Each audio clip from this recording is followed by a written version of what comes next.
అక్కడ నుంచి బయలుదేరి విదురుడి ఇంటికి వెళ్ళి, ఈ రాత్రి నేను విదురుడి ఇంటిలోనే నా అతిథిగా ఉండి నేను అక్కడే నా భోజనం చేస్తానంటే అసలు ఎవరెవరో భోజనానికి రెడీ చేశారు. కానీ విదురుడి ఇంట్లో ఆ రోజు విదురుడు భార్య తన కోసం వండిన కొన్ని ఆకుకూరలు, కొన్ని రొట్టె ముక్కలు ఉన్నాయంట అక్కడ.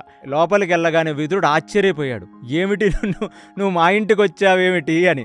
అంటే ముందు అసలు విదురుడు అక్కడ లేడు. విదురుడికి అప్పుడే సమాచారం చెప్పారు, కృష్ణుడు మీ ఇంటికి వెళ్తున్నాడంటే ఆయన పరిగెత్తుకుంటూ వస్తున్నాడంట విదురుడు. విదురుడు యొక్క భార్య అర్ఘ్యపాద్యాదులు వచ్చి తీసుకొని లోపల కూర్చోబెట్టగానే విదురుడు వచ్చాడు.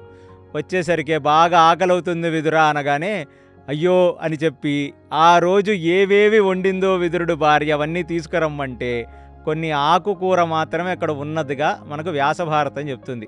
సో ఆ ఆకుకూరతో కొన్ని రొట్టెలు కృష్ణుడు తింటుంటే అసలు ఎన్ని రోజుల నుంచి నేను అంతఃపుర భోజనం తిన్నాను తప్ప ఇంత రుచికరమైన భోజనం నేనెన్నడూ తినలేదు విదురా అని అంటున్నాడంట కృష్ణుడు.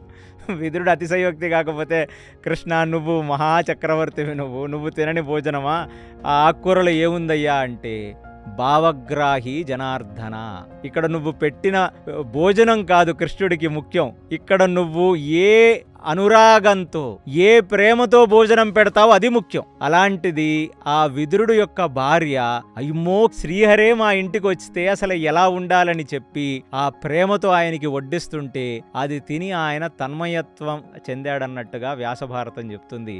అక్కడ వాళ్ళ ఇంట్లో భోజనం అయిన తర్వాత ఆ హంసతూలికా పాన్పు మీద ఆయన పడుకొని ఉంటే ఆయన కాళ్ల దగ్గర కూర్చొని విదురుడు ఆయన కాళ్ళు పట్టుకోవటానికి ప్రయత్నిస్తే కృష్ణుడు పట్టుకోనివ్వలేదట. ఎందుకంటే వయసులో పెద్దవాడు విదురుడు. అదే కాకుండా ఆయన చాలా ప్రేమతో ఎన్నో ముచ్చట్లు చెప్పుకున్నాడు కృష్ణుడికి. కృష్ణ నీకన్నీ తెలిసిన వాడివే, అందరూ హృదయాల్లో ఉండే మనిషివే నువ్వు. కానీ కృష్ణ అసలు ఇక్కడ జరుగుతుంది ఏమిటంటే కేవలం దుర్యోధనుడు తన పక్కన ఉన్న కర్ణుణ్ణి చూసుకొని పేట్రేగిపోతూ యుద్ధానికి రెడీ అవుతున్నాడే తప్ప అసలు దుర్యోధనుడికంటూ ఎటువంటి ఒక బలం అనేది ఏమీ లేదు.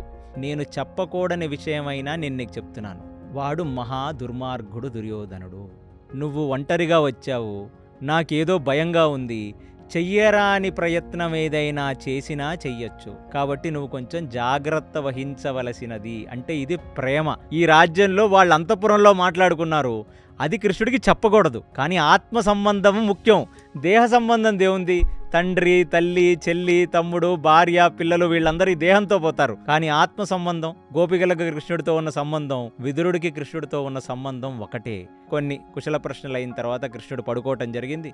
పొద్దున్నే లెగిశాడు. కృష్ణుడు అలాగ నడుచుకుంటూ సభలోకి వెళ్ళాడు.